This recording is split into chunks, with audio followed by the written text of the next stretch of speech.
Yo, when I was doing content about America, the first thing I said, when you come here, fear Kenyans. Na siko ninasema in bad faith. Kenyans are good people, and especially when you have facing some challenges, they're gonna come through for you.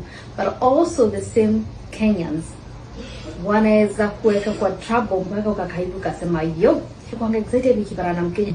But after kukaa hapa experience yenye nilipata ndio nikajua yo, if there are people you want to tread carefully with, is your own Kenyan.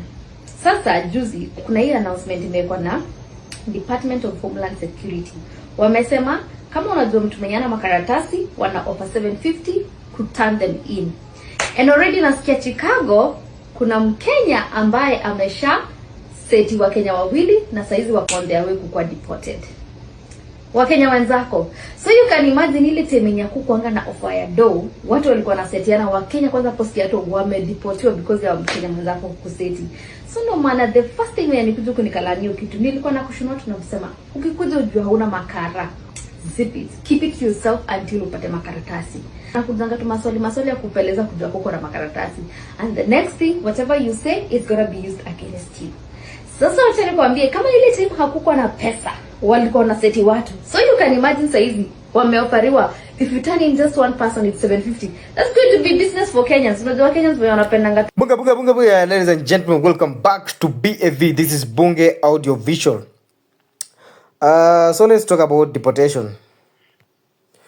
So apparently the White House confirmed on Friday that deportation flights are officially underway, marking a significant step in President Donald Trump's hardline immigration policy. So mona video hiyo imeonekana yoyo dem, that is a content creator based in the US who is actually Kenyan, and she's a nurse. So I think as we're speaking, I think amepata makaratasi za huko, and she's a US citizen by registration. But amekuwa anapeana some very serious information akisema that recently the State Department, the Department of Homeland Security, that is in the US, imepeana statement, ilipeana announcement ikisema for every immigrant mwenye anapeanwa, the guy that actually anaseti huyo immigrant anapatiwa a prize of $750, or rather a reward of $750, which is equivalent to, I don't know how much is that, $750. I don't know what it's USD to Kenya shillings. I think it's 129 if I'm not wrong. Yeah, that's good money. You know, it is something thousand. So it means that ukipeana watu wawili, hiyo ni over 150 ngwizis, over 170 ngwizis, which is good money.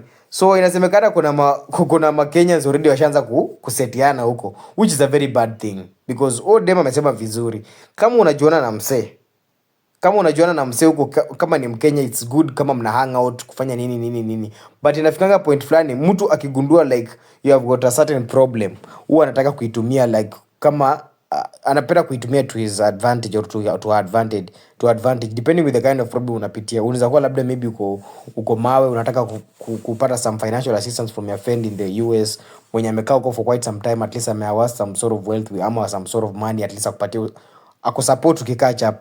So hizo ndo moments zenye wa Kenya wakiwa huko majuu huwa anatumia kufanya nini, huwa anafurahia kuona mwanzake go through. Like for instance, like as you're speaking right now in Chicago, 2 of Kenyans wamekuwa already set up. Unaona kuna Kenyans wawili ameshapeanwa, so they actually planning on deporting them back to Kenya. So this shows the level of, this shows how evil we are as a nation. Like mtu mmeenda huko nje, mmeenda kutafuta wote, but wewe ukiona mwanzako unajua vizuri hajana makaratasi za kukaa huko hivi legally, ndio ameingia tu anatafuta vile atafuta namna hapa na pale, of course a survive. Then with time pole it takes time for you to be actually gain for you to actually be registered as a citizen in the US, or rather to gain citizenship in the US, especially kama ulikuwa na mambo za masomo, kama umetumia za the J1 visa ile ya wanafunzi. So it's very difficult. So you need to complete your studies, make sure umekuwa enrolled kwa certain course, maybe for kama ni exchange program, tena urudi tena within we go back to your country, tena urudi tena huko exchange program, but at least uone you are somebody mwenye hukutaka kwenda tu kai US ubaki huko, or if at all unaweza enda huko na upate a chance ya kujoin the military. So that becomes a very easy way to actually gain citizenship in the US through registration. but is for now I will say that it's very very difficult because hata ukiangalia the kind of president mwenye ameingia saizi US ni president mwenye anakuanga ameka interest za US kwanza before hata countries zingine, because there is no for them they actually see that there is no reason for another person to come from outside the US and stay in the US, yet he or she doesn't contribute to the GDP of that particular country. That's the gross domestic product. Hakuna vile US wanafurahi, or there is no single day utaipata. As in, what I'm trying to say is that Trump haoni reason ya mtu kukaa in the US na ha contribute towards the GDP of the country. Yet to him that is a waste of resource. I think anaona that's ni kama waste of resources. Anaona ni kama unajaza country yao, na anaona ni kama most of the citizens of US wenye wako unemployed because immigrants take over positions zao.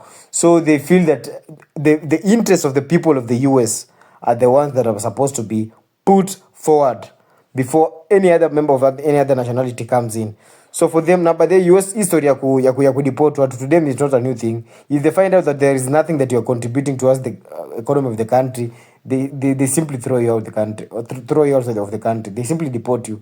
Hiyo hakuna kitu kama hiyo. But my advice is that hii utiaji hii ya kuenda kusetiana ndo mwenzako sijui ndo upate sijui $750 ndo mwenzako arudi kwao, I don't think it's a very very good idea, because once mseo umekuwa deported, it's very very difficult for you to be able to go back to the same country, because it's going to take you time.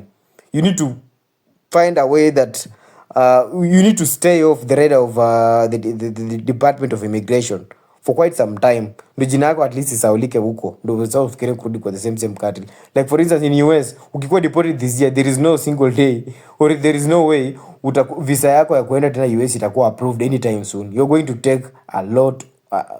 take a very very long time for your visa to visit the US to actually be approved. And that means that some of the opportunities that maybe you are yearning for, or maybe that you are looking forward to pursue while abroad in the US, zitaenda hivyo, zitakunywa maji just because kuna mseli kuseti. So it's very very difficult. It's going to be very very difficult for you to go back to the US and pursue your interest, or rather pursuing your various careers in your go maker in mind.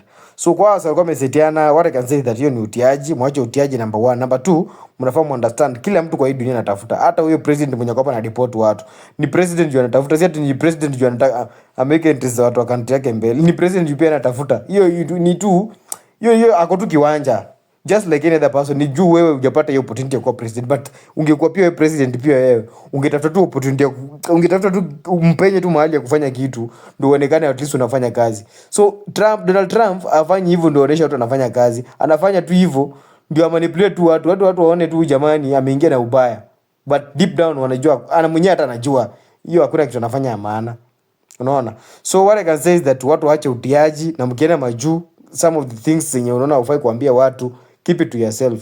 The more una expose, the more una conceal so much information, the more you actually opening up, the more you're actually exposing your weaker flanks to the enemy. So it's good sometimes to keep some important information to you, or some maybe delicate information, or some critical information to yourself. Only open up to whoever you think is actually going to help you get assisted. Otherwise, shut the fuck up and stay chill. Stay tuned for more updates.